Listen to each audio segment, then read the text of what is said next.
First, we need genuine mindfulness to arise. To practice this, we need to learn to become aware. In order to see the truth of the body and mind, we need to at least become aware of them. If we forget about them, then we have no chance of seeing their truth. So let's become aware. Being aware of body and mind is the beginning of our practice towards vipassana. Normally, our minds are lost all the time. Lost in seeing, lost in touching, lost in listening, thinking, tasting, and smelling. Like when we get an itch, we scratch the itch and feel relief. The whole process is automatic and goes unnoticed. It happens mindlessly. We always forget about our body and mind. Mindfulness means knowing what the body and mind are doing.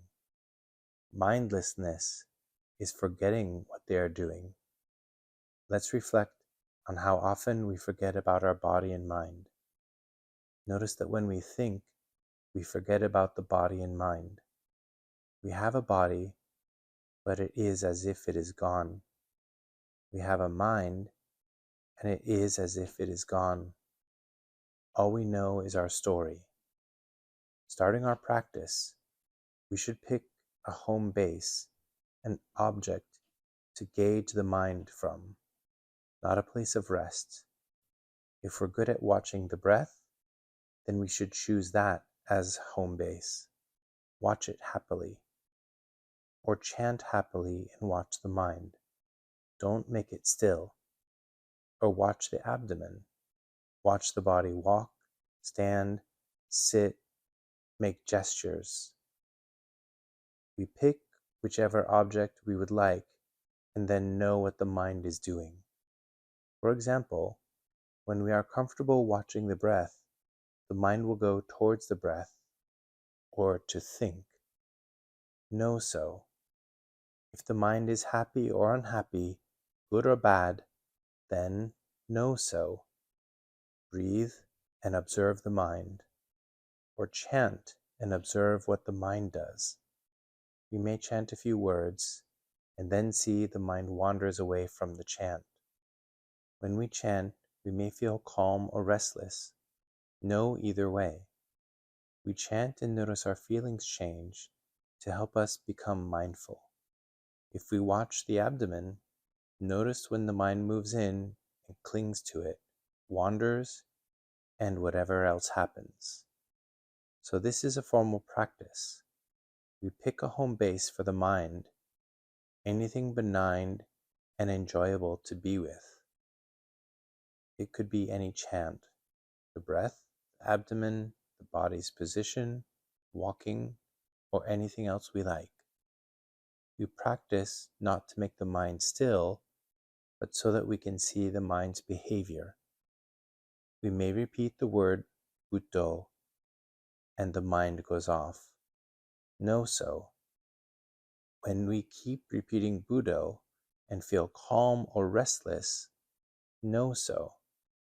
Or if we watch the in and out breath, we notice when our mind focuses in, when it goes off to think, and when it feels joyful or happy or anything else. We need to choose a home base as the main object to notice. The mind roams and it is hard to follow. A home base helps us observe it. Suppose this bottle is the breath, or any home base. If we have such a home, we can see the mind focus in or wander out to think. We see more clearly. Without a home, it's very hard to observe the mind's antics. If we are not good at watching any particular object as the home base, then the best choice is to chant or listen to a Dhamma talk and watch the mind. Notice how we feel giddy from a joke and puzzled by a subtle teaching. Notice often. Frequently, the mind's behavior and mindfulness will arise. It will not arise by force. The mind is not ours. No one can manufacture mindfulness. Mindfulness has its cause.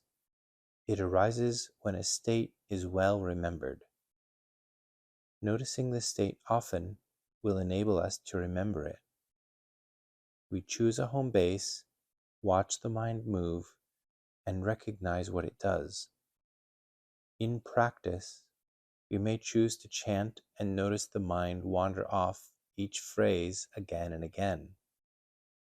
The mind will grow accustomed to seeing its wandering. Eventually, mindfulness will recognize the wandering instantly. Mindfulness arises by remembering phenomena well, not by force. The proximate cause of mindfulness, precise memory, is clearly stated in the scriptures. Keep noticing, and mindfulness will arise on its own. When it genuinely does, we become conscious or aware. Truly aware, there is no choosing of what to be aware of.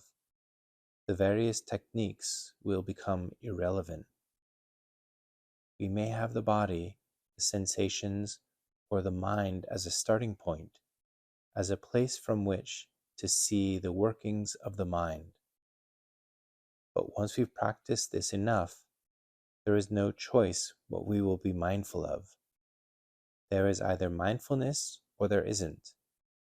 Sometimes mindfulness recognizes a body movement, sometimes a sensation or an emotion. There's no choosing.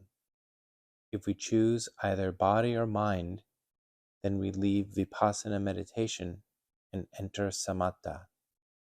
Genuine mindfulness arises on its own.